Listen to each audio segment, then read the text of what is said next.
Hi, I'm Old Norse Specialist Dr. Jackson Crawford.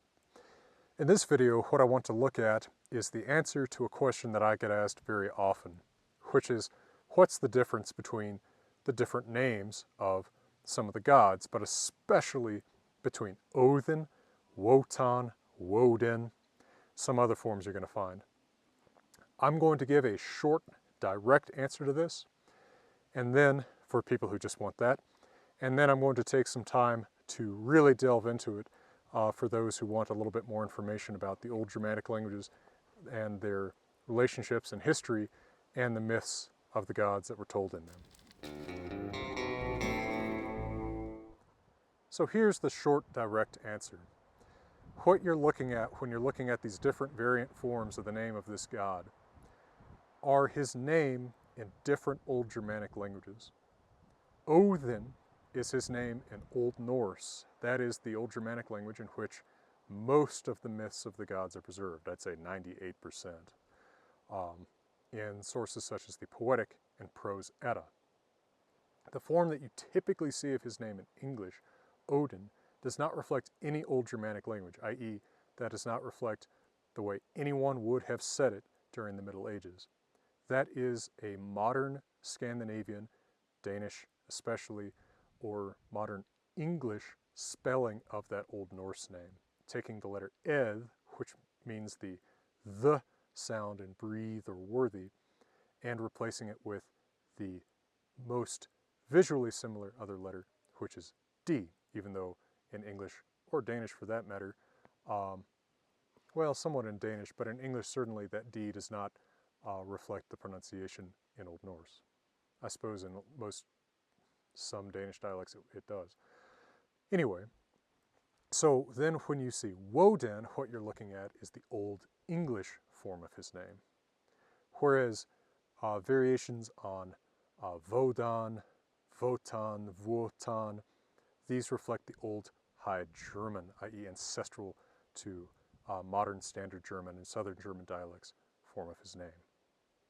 You'll also see other forms in Old Saxon, so ancestral to the modern dialects of German called Low German. You will see Wodan, for instance, in the Old Saxon baptismal vowel. And all of these go back to Proto-Germanic, the ancestor language of all these languages, in which the name was Wodanas. We're quite confident in that. The reconstruction of the Germanic languages is a pretty exact science. Their correspondences of sound and grammar are quite close. There is really no other reasonable ancestor form than Wodanas, or perhaps also with an alternate Wothinas, which helps explain the way that in Old English you get this alternate form Woden, which explains the name of our weekday, Wednesday. That is the day of Woden rather than of Woden, but clearly the god is meant to be the same as that day of the week in Old Norse is Odin's Dagur, Odin's day. All right, so on a deeper level, what's going on here? All languages change every generation. English is changing right now. You probably speak differently than your grandparents speak, even if, like me, you grew up in a cabin in the mountains with your grandparents. You know, I have some very archaic forms in my English. I say hua in words like what, where, when. That's mostly disappeared in people of my generation or even my parents' generation. I picked it up from my grandparents, but that is something that has dropped out of the language for the most part in the last 70 years. Certainly in American English, and in English in England it dropped out even before that, although it holds on pretty strong in some parts of Scotland and Ireland, and tiny pockets of rural communities in the US. Or think about the way that you probably use the word like to mean said, right? Today people say, I was like, I'm going to the store and she was like, don't forget this, and I was like, I didn't forget it, I wrote it on the list. That's very different from how anyone would speak in the 1940s, 50s. But primarily the way that language changes is in sound, in the replacement of one sound by another sound over time. And so that's happened in most modern English dialects. The sound hua has been completely replaced by the sound wa. So language change happens gradually, but every generation you can see some differences. And over time, the ancestral word Wothanas in Proto-Germanic underwent different sound changes in different Germanic languages to become what we see in these alternate forms in our attested written languages. So the one that's most dramatic, of course, is the change from Wotanaz to Odin in Old Norse.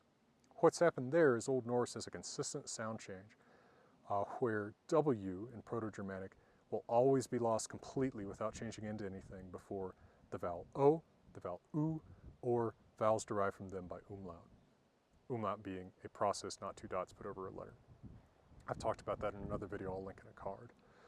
So Odin is actually exactly what we routinely expect to come out of Wotanaz in Proto-Germanic, just like Ord in Old Norse is equivalent to English word. Notice again you have a W before an O.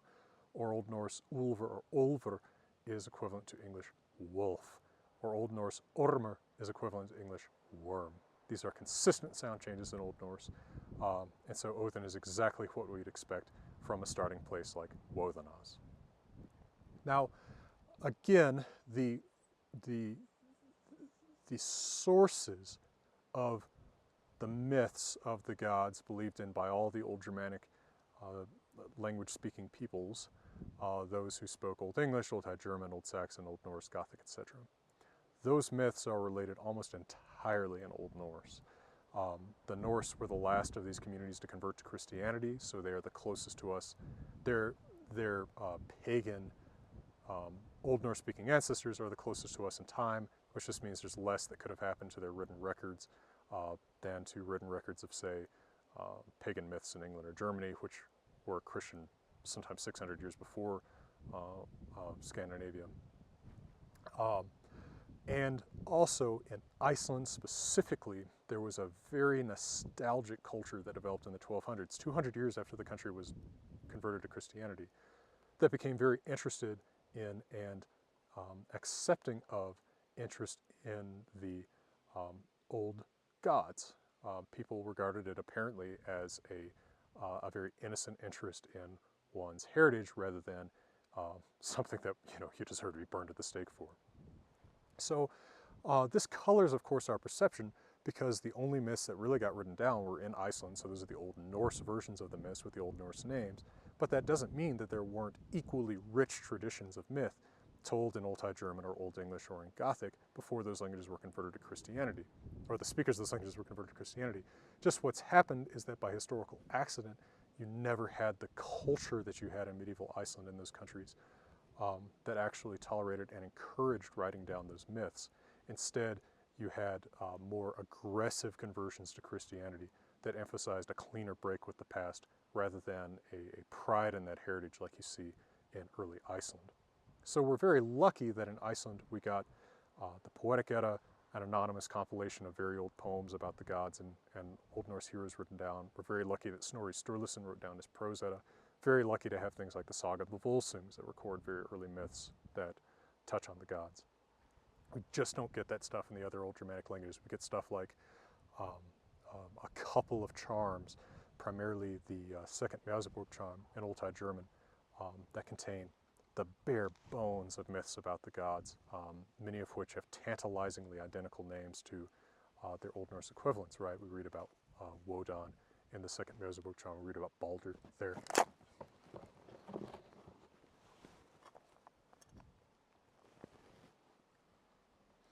I'm leaving that drop in just so you folks can see that this is a real place with real dangers to my phone. You know, in Old English we have the 9 herbs charm that mentions Woden, but we just don't get stuff about the gods in these other languages. It's really just the Norse that wrote them down. That means nothing, again, about how deep the myths really must have penetrated in these other early Germanic languages and their cultures. It's just coincidence and luck.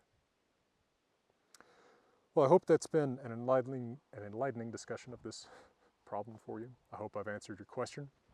And if not, you may find that one of my more than 280 other videos on this channel about Norse myth and language has answered whatever questions you might have. So I encourage you to check out all those videos. And if you want to help me make these free videos in beautiful places in Colorado and Wyoming, I hope you'll consider joining my Patreon and making a small recurring monthly donation that helps me get out and do these. Because of course, this is not what the University of Colorado pays me for.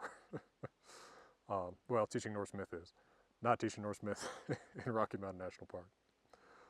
All right, well, for now, from beautiful Colorado, I'm wishing you all the best.